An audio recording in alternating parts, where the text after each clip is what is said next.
Bună sunt bein și zic, ieși-mă când mă înjură. Îmi place mult în talci, o cumpăr, tot mă doare în pulă. Mă întrebați unde situat în Galați, ești dobitoc.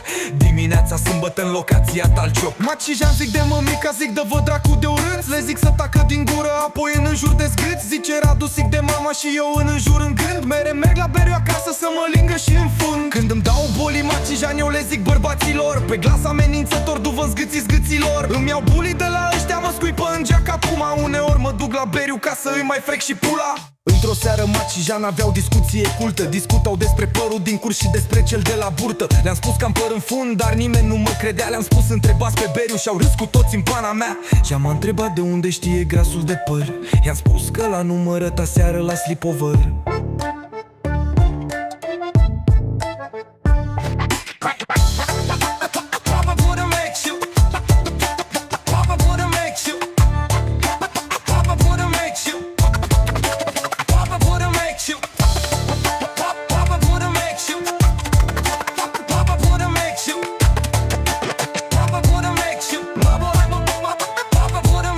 Bună sunt găini și zic ieși-mă când mă înjură. Îmi place mult în talci, o cumpăr, tot mă doare în pulă. Mă întrebați unde situat în Galați, ești dobitoc. Dimineața sâmbătă în locația Talcioc. Maci și Jean zic de mămica, zic de vă dracu de urât. Le zic să tacă din gură, apoi în înjur de zgâț. Zice Radu, zic de mama și eu în înjur în gând.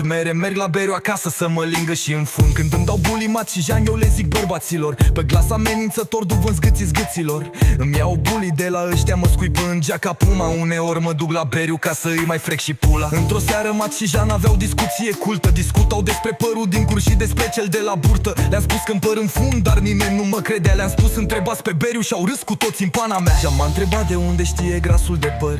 I-am spus că l-a numărat aseară la sleepover. La sleepover, la sleepover.